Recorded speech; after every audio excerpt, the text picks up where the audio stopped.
Welcome to the White Witch Cosplay Craft Room. I'm erinjbwhite. Today we're making vampire wings. Here's what you need to get started. 14 gauge wire, foam backer rod, lace curtains, pair of gloves. You also need some white duct tape. Now I'm going to get started making a pattern for my hand. I'm going to put it right behind me so I have a frame of reference for both wings.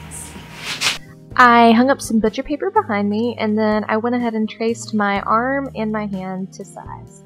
Then I used Mossy Fox Cosplay's tutorial on how to make these bat wings as a reference, and I projected a screenshot onto that hand pattern so that I could get the right size for both the finger wires and the fabric. After that, I got my 14 gauge wire down and started making the fingers.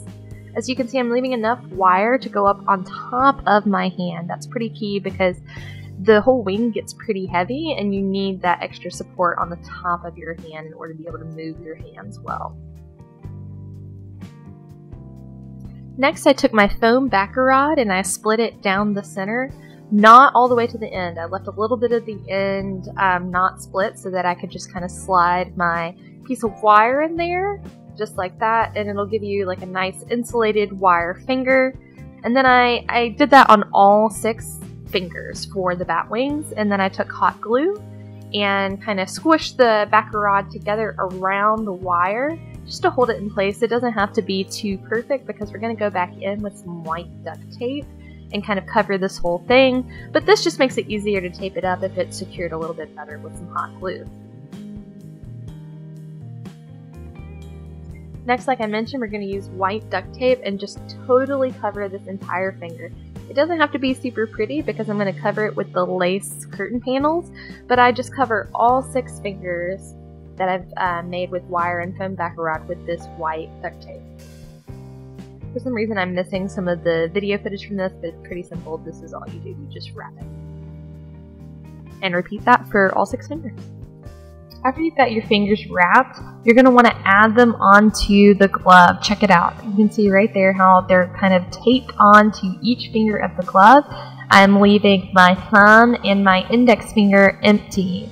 You're going to need those in order to be able to use your hands while you're wearing these gloves.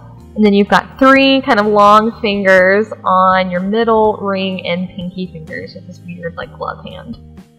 So now that we've got kind of the skeleton, we need the fabric. So I laid out my lace curtain fabric, and I put my pattern, and then I just started pinning all the way around. Now one thing you need to make sure to do when you're sewing the seam to these 2 pieces is that you leave a gap for your hand to go in and out of where the glove is. You can kind of see at the top curve of that wing I left a gap.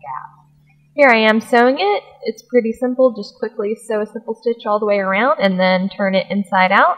And then you kind of got like a sock sort of thing where you can insert the armature of your fingers, your bat fingers, into this sort of sock here. So now I'm inserting the armature fingers into this sock, and you kind of can start to see the basics of this vampire wing coming together. Next, we'll need to sort of solidify everything by making stitches where the wing veins are. So you can see here I'm spreading it out back on my pattern. I'm pinning the corners to make sure that my armature doesn't poke through, and then I'm pinning along each armature finger on both sides to kind of create a channel that it's going to stay in. I didn't try to get too fancy with it, but the one thing you want to make sure to do is change out your presser foot to a zipper foot for sewing this, because you want to get pretty close to that foam and wire armature, and you can't do that if you have a normal presser foot on. You need a zipper foot. So here I am just sewing up and down the channels, and you're going to repeat that for all 3 fingers. Don't get too close to the hand. You want to leave some space for your fingers to naturally move. Next, I am using some hot glue to reinforce the corners before I make the claws out of friendly plastic. Here I'm pouring hot water and the friendly plastic pellets. You wait till they get clear, and once they're clear, they're ready to mold, and you can literally just pick them up out of the hot water and sort of mold a claw shape over the edge of your wings. And you want to dry them on silicone, that way it doesn't stick to whatever fabric, or excuse me, whatever table you are using. So after you make the claws and they dry, you have the very basics of your vampire wings. But you know, that's not enough. We want to really make the details shine in these. So that means we're going to have to do a little bit of paint.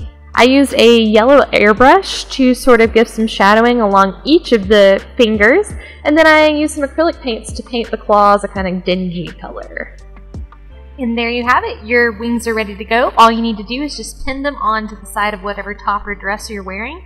I like to do 2 pins, one in the armpit and one on the side of my top.